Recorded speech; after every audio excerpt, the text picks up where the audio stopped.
Yeah, getting right into this thing. How would you describe what truth theory is all about, and where did this all come from for you to create this project? Yeah, I mean, True Theory started around 2010, and throughout this period, it went through a lot of different stages of evolution, let's say. So initially, it was more of a website streaming documentary films from YouTube and stuff like that, like these movies like Zeitgeist and conspiracy movies and things like that. Then I started creating some articles, started getting some writers, and the content was more about personal development, activism, conspiracies, natural health, things like that. But then later on, I started moving into positive content, inspiring stories because I felt like most of media is so negative. So Hmm. I thought like, let's try to do it differently and show like the good things. But then, from 2015, I think censorship started hitting really heavily, and that kind of influenced a lot what many websites like True Theory have been doing. So I got okay, let's say I was floating above the water for a while, but then even in 2020, I got hit heavily with censorship and I decided to make a shift because, before I was like the guy hiding behind the keyboard, having a small team of writers and people doing content, but not having my own content published because I never had time for it. I was more like a business person and stuff like that. And I really wanted to start teaching, let's say, sharing my views. And before I was way too busy with other things. And I felt like when things started going downhill because of mostly censorship, they shut down a lot of pages, a lot of the ways how I was driving traffic from Facebook, they started declining, things like that. So I thought this is a good time to try to move into my purpose, let's say, to become a teacher. I spent like 10 years running this thing, working on it, educating myself when dealing with content all the time. And then I thought it's about time, let's use this period to transition into my own stuff. So I started doing some podcasts like you, videos, and other things. And it's been 4 years now since I started focusing more on myself, my personal brand, let's say. It's getting so, super challenging. It was way harder than I thought.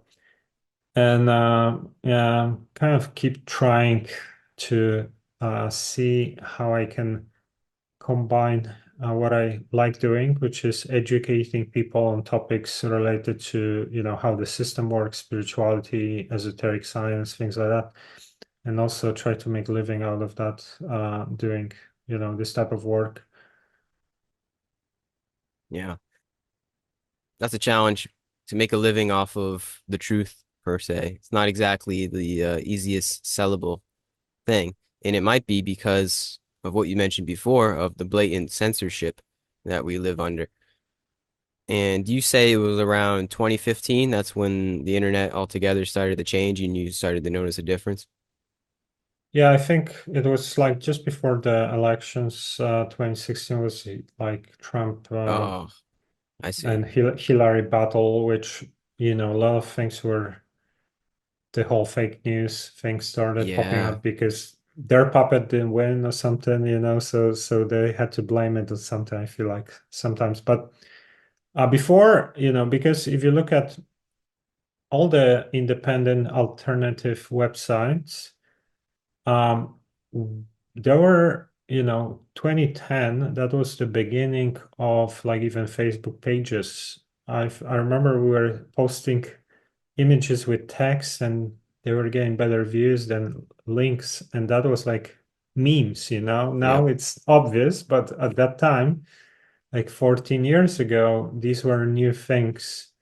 So there were a handful of websites at that time, like Collective Evolution was one of these websites. Activist Post, I think, came a little bit later, whatever. There are like a couple of these independent alternative activist type websites. And it was wild, wild west. You could post what you wanted. No Yep. one said anything. We could talk about 9/11 attacks all the time, make Yeah. sure, talk, show documentaries. They were all available, everything. But at some point, things started changing. I feel like, it started to become too big. Too many people started getting awakened, let's say, because of social media, and the powers that be, let's say, try to use clever campaigns to restrict information by labeling it as some kind of conspiracy or fake news or whatever. So I feel like the shift started around 2015 or something more or less. Mm. Mm-hmm. And then it hit hard like 2020. Oh That's yeah. like when a lot of things just disappeared. Yeah. And we're still in it. That's the thing. We're still in it. It's this weird time where it's the internet is curated for us. It's not the wild, wild west. It's not the good old days anymore. I remember those days, man. It was completely different. It really was. It same platforms, the same technology for the most part, but what was shown to us wasn't really curated. It was sort of what you wanted to follow, and it was on a chronological timeline. It wasn't, there was not really an algorithm. You know, the algorithm controls everything. It controls all of our minds. Back then, it was you had all of the power and what you wanted to see on the internet. So that's the big difference. That's the censorship, is that they can control, they, as in the literal platforms that we use, can control what we see. And it's pretty easy to do, and it's actually blatant. You know, it's not like they're really trying to hide it. I feel like for the most part, everyone knows that they're doing this. You know what I mean? And there's really nothing that we can do about it because what are the alternatives? There are some alternative websites like Rumble and Hmm. you can even say Truth Social if you want to even go there. And just there's what I'm trying to say is there's other alternatives that we could use, but we've been so inundated into things like Twitter, Facebook, Instagram, YouTube. We've been using them since 2010 and even before that, that it's very hard for us to make the transition into those other platforms. So it's like we kind of, at this point, have to play along with the censorship. You know, it's like there's what's the other option?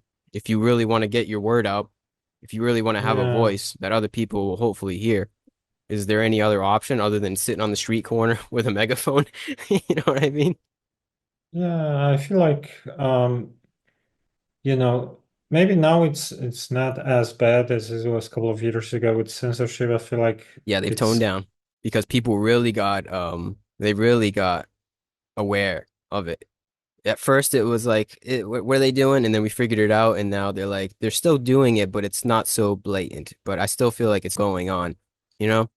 yeah, on YouTube I'm hearing stories where people have their channels removed and things like that. But Hmm. I feel like also what's happened with Facebook, Facebook was um really popular. And then because of TikTok, because of some of the backlash as well, people said like, fuck you, and stuff like that. And they lost half of the traffic or something because I used to look at statistics of Facebook and I remember they had like 30 billion page views a month or something and went to like whatever 15 or something over a year or something. So Hmm. once they started losing fan base, I feel like because of TikTok and some other issue, and people had a lot of issues, Facebook became like this second thing that it wasn't so cool anymore and things like that. I feel like they toned down when, people started fleeing Yeah. because that was annoying, to have like content removed and things like that. So now it's not as hardcore. Yeah, but all these platforms like Google is doing it as well with search results Oh and yeah. things like that. Hmm.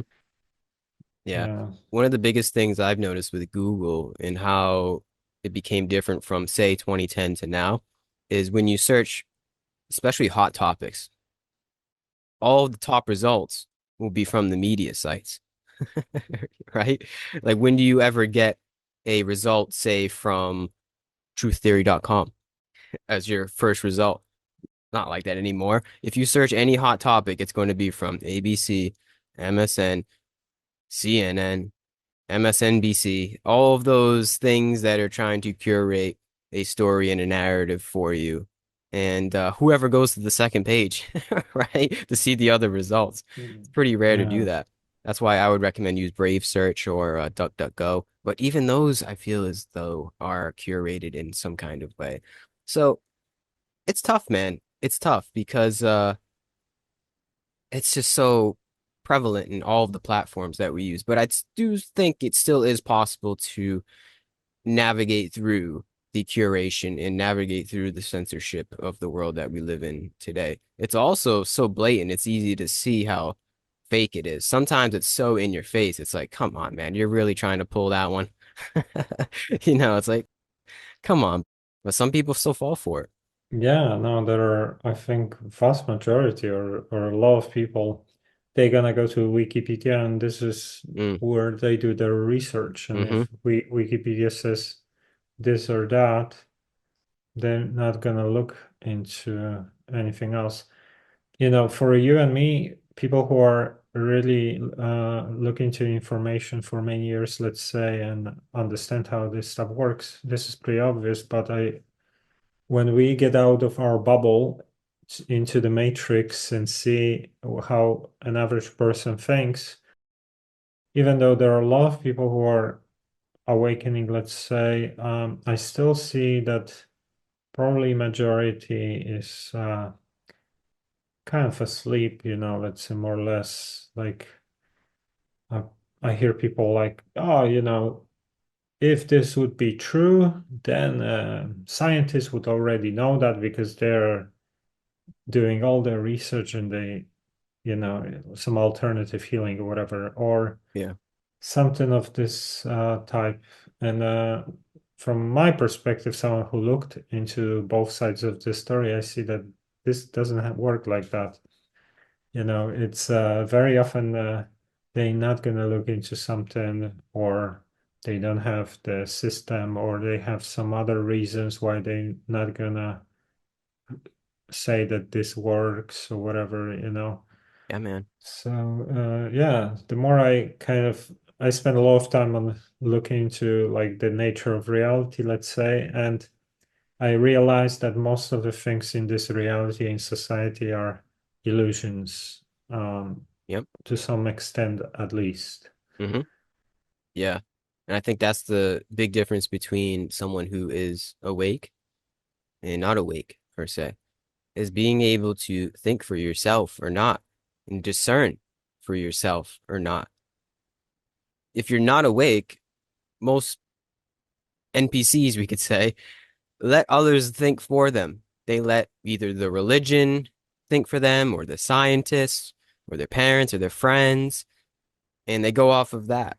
But a truly awakened being, I feel, is one that is able to navigate the illusions and find the truth in the world, despite the illusions, despite the countless illusions that are thrown at us every single day. An awakened being has that sovereignty within, and that's pretty much it, is able to stay on that wavelength no matter what happens. How would you describe that, actually? Let me ask you. What do you think is the difference between someone who is awake and not awake, if we could describe that? Um, yeah, I feel like we have different levels of awakening, let's say. Yeah. So an average person might be questioning, oh, these politicians are lying probably about something because they know they've been lying in the past, and people get a little bit suspicious. But I feel like there are levels, let's say, to it. And, you know, like maybe realizing the nature of reality on a very, very deep esoteric spiritual levels, that kind of seems like you are probably awake, like you really know what's going on. What is the nature of reality? That you are living forever, everything is one consciousness, this is just a game of polarities and things like that. So that's probably like deep awakening. Yeah. But you have different levels, let's say people who are questioning governments or things like 9/11, whatever. This is like some level of awakening, let's say, or Hmm. like that the food is toxic or any other things like that. But the problem that I see is that because of repetition and because I guess of how the human brain works and everything, people get easily programmed. And Yeah. even, for me, who, let's say, try to deprogram myself and through research, through self-evaluation, all the other things, I still get caught up in programs sometimes. Hmm. And if someone has no understanding of any of this stuff, they are just following programs all the time. The Yeah. media says this, and that the guy kind of sounds like he has authority, knows what he's talking about, and I'm gonna listen to the Yeah. expert or Hmm. whatever, or like the scientists tell us there is no extraterrestrial lives, whatever, we are alone most likely, and people are like, yeah, there's no evidence, but the evidence is everywhere. You just don't look at it because you take it from mainstream information sources, and people are not even willing to question these things because the program is just sounding, repetition, and that's the thing they're faced with all the time. So they become kind of like programmed drones in a way, Yeah. and sometimes I feel like these people are intelligent, they have like good jobs, good careers, and they still are not being able to question things.